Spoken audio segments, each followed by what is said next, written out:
Today we're going to talk about plyometric exercises. If you've heard this term before, you probably associate it with athletes who are trying to improve their sport performance, but really plyometric exercises are an excellent way to improve balance confidence, decrease risk of falls, and improve overall joint and muscle health as we age. And with all that said, that is why I thought it would be great to go over what plyometric exercises are, how you might benefit from incorporating this type of an exercise into your home exercise routine. And of course, we will definitely go through some plyometric exercises that you can start doing today, regardless of where you're at in the rehab process.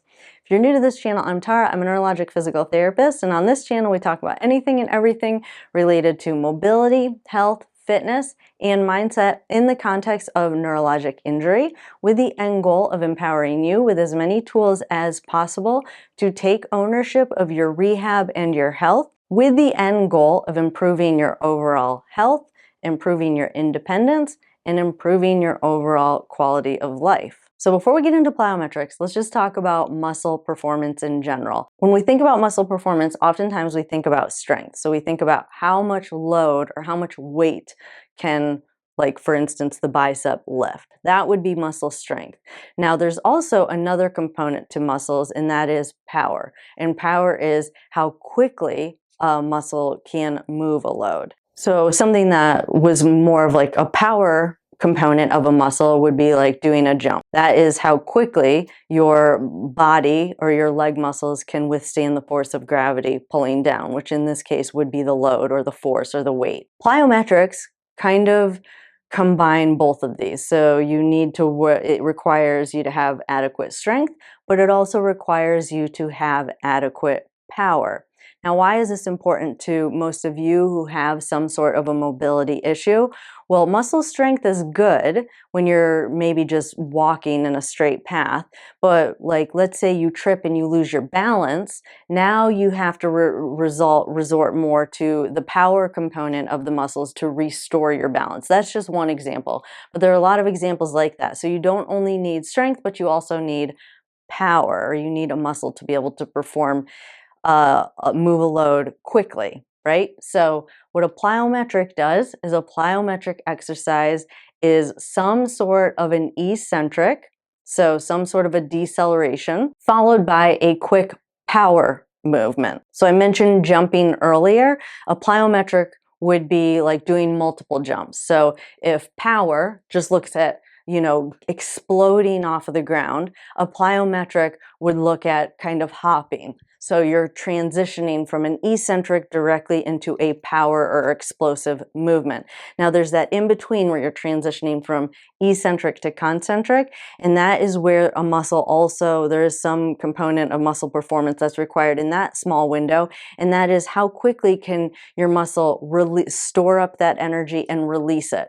The longer it takes to go from eccentric to concentric, you lose a lot of that stored up energy that's stored up in the muscle. Now, why is that important? Because a lot of times you don't want to lose that energy. You want to explode. If you're falling or you're stepping down off of something and you need to quickly step back up or regain your balance, you need that in-between phase to be very, very short. So for example,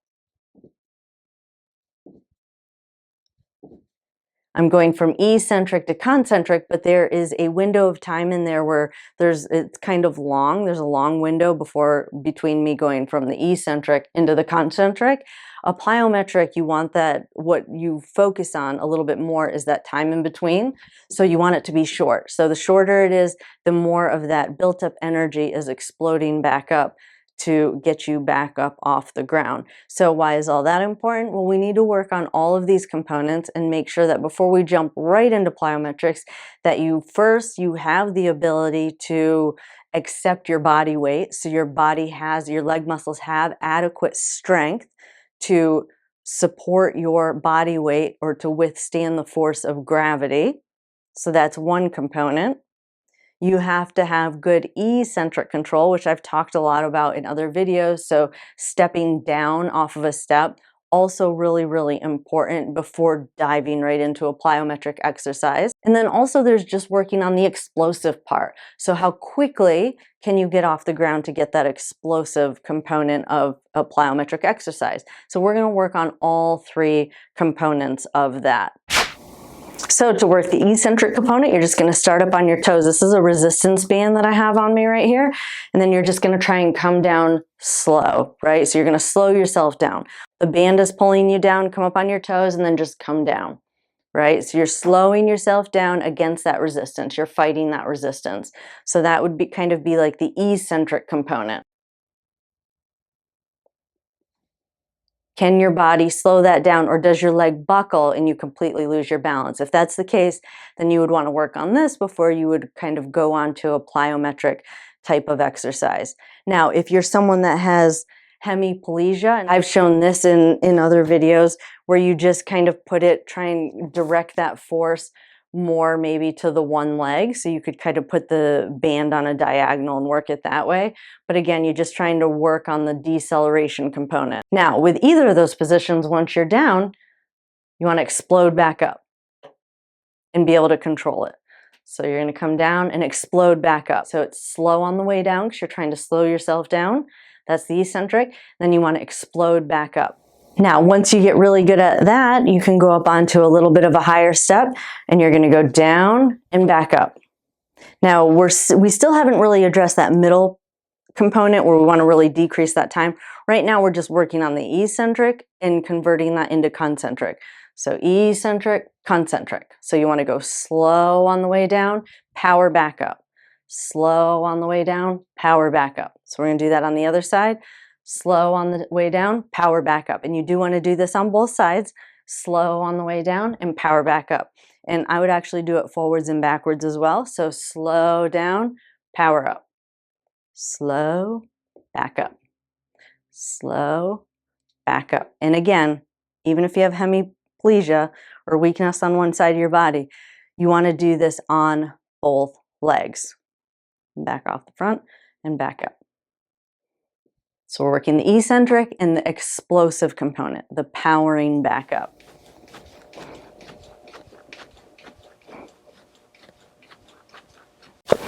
So for this exercise, what we're working on is we're continuing to develop that transition from eccentric to concentric. I love just standing on a mini tramp. You can see I'm not really doing any big jumping. My feet aren't even leaving the mini tramp. Really, the goal is just kind of getting a little bit of a rhythm going, where it's just kind of the trampoline is kind of challenging you or kind of forcing you to keep transitioning from that eccentric to concentric in order to keep that rhythm with that bounce. So before we get into actually jumping and leaving the ground, this is a great transition exercise. Now, once you get really good at this, if you want to bias one leg a little bit more, you can do kind of like a stagger stance and do the same thing. So now you're kind of just focusing on biasing the one leg a little bit, which will make it a little bit more challenging if you do have weakness in one of your legs.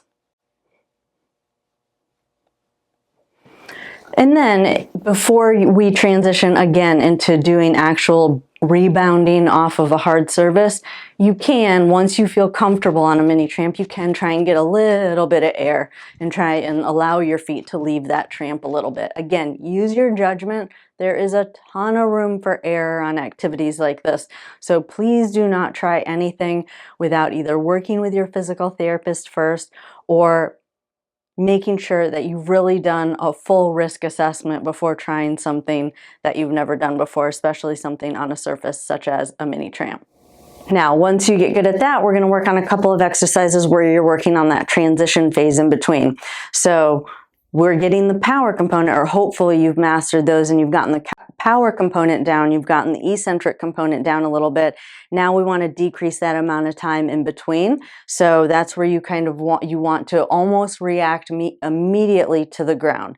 So you're going to go down and back up, down and back up, down and back up. So we're working that really on this leg, or really both legs are working on it a little bit, but the emphasis is on this leg. You can see there's not a whole lot of time in between me going down and coming back up. So I'm transitioning from eccentric right into an explosive up, eccentric right into an explosive up. Now again, these are going to get more challenging, but you really want to make sure you have all these components down before you go into like a true plyometric, which would be like a box jump. That would be a plyometric exercise, into anything like that. So again, you want to be able to go explode right back up. And I would do this on both legs. Now, once you've got that, now we're going to try it with both legs. So you're just going to do little jumps, right? So we're working on the eccentric on the way down, the explosion back up, eccentric, explosion back up, but we're shortening that time in between. And remember, even if you're not trying to get back to playing basketball or playing some kind of sport, how the muscles perform to do a true plyometric, again, there's evidence that shows that it decreases the energy expenditure that a muscle uses. So potentially you might not fatigue as quickly if your muscles are really good at performing these types of activities. And there's some evidence that it might decrease the rate of sarcopenia, which is how muscles atrophy, or when fat starts to replace muscle as we age, muscle fibers as we age. There's some evidence to suggest that. And there's also some evidence that people that have worked on these types of exercises have built some muscle mass, older people, and they've had decreased falls. So there's plenty of reasons why these types of exercises are so beneficial. But again, now we're just doing the two legs. And then once you get really good at that, to challenge you a little bit more, stagger your feet, try and keep your weight evenly distributed right in between your 2 feet, and try doing it with your feet staggered. And then you can switch and put the other one in front, and the same thing with your feet staggered. Now, once you've mastered all of those exercises, we're going to get a little bit more advanced, and now we're going to jump down off of something. So for this first component, we're working a little bit of the power component of the muscles to get us off of this box, but really more importantly, or off of this piece of foam, but really more importantly, it's the landing. You don't want a lot of steps. So a lot of times when I first do these with people, they take a lot of steps to regain their balance. You want to be able to jump off and stop. So you got to be able to slow yourself down before we get to like an actual like plyometric. You want to get really good at being able to have enough power to get your body off the ground or off of this step and be able to stop. So, and stop.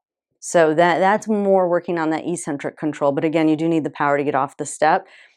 Once you get really good at that, now we're going to try and shorten the amount of time that we go from that eccentric to that power movement. So we're going to add another jump. So you're going to jump down and go into an immediate jump.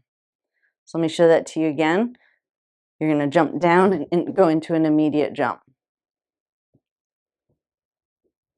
Jump down and into an immediate jump. Now, there is one modification that you could do if that seems too overwhelming. And let me tell you, there's a lot of room for error here to be able to clear the ledge here to get your feet completely off of it. But one intermediate step that you could do is to kind of gently step off with one foot first, down, and then into immediate jump. So if you're really nervous or you don't feel like you can do it, definitely use your judgment because there is a lot of room for error on these. But step one foot off first, down, and then into an immediate jump. Again, now that we're progressing into more of those plyometric type exercises or decreasing that time in between the eccentric and the concentric, the key component is the second jump. So it really is okay if you kind of do this little step off and then you want to go immediately into another jump. Now, once you get really good at that, we're going to take it to the next level just a little bit, and you're going to jump off the back and back up. So this is really advanced. You should be able to do everything else that we've gone over before you do this. And again, remember, you want the time in between you making contact with the ground and powering back up to get your body weight off the ground. You want that time to be really short. So you want to really just kind of rebound right off of the ground. All right, so down and immediately back up. Now, once you get really good at this eccentric transitioning directly into a power movement, once your leg muscles get really good at that, there are a ton of other ways to really perfect this. Things that I think everyone should work on, just especially for bone health, but also fall prevention. And pretty much everyone that I work with in person works on some variation of this. If someone is an ambulator, so if someone's not wheelchair bound and they are walking primarily to get around, we probably almost into every session, we do some sort of either a split jump, right? Or a switch split jump, or going back to our childhood days again, I absolutely love this. I think I just love demonstrating it when I'm teaching a new patient, but skipping is a great thing to do. So again, that's probably taken some of you back a few years, but definitely skipping is a great activity to practice as we age. Every human, whether you've had a neurologic injury or not, should be doing some form of kind of plyometric exercises in this category, skipping, hopping, jumping, something to that effect every single day, or at least a few times a week, once you've mastered all the components. And then the other one, which I'm really going to take some of you back here, is hopscotch. Now, the reason I like kind of the hopscotch movement, so if you guys remember your little hopscotch grid on the ground, is 2 boxes, 1, 2, 1, is because the switching of the legs, if you're someone that's had a stroke, does add an additional challenge. So if you can remember, you go 2 feet, 1, 2, 1, 2, 1, right, in the hopscotch, and having to switch from foot to foot like that is extremely challenging for a lot of people. So if you're someone that is a little bit higher level and you just want to take your exercise routine to the next level, I highly, highly, highly recommend that you start doing hopscotch at least a couple of times a week. And that is it for this video. I hope you guys found those exercises helpful. If you did, definitely give this video a thumbs up and hit that subscribe button so that you will get notified every time I upload new videos. If you like these types of exercises and you want more free exercises throughout the week, definitely head on over to Instagram and follow us over there, where I post videos 1 to 2 times a week with just different types of exercises just to help add to your home exercise routine. I enjoyed spending time with you all today, and I will see you in the next video. You have a good day.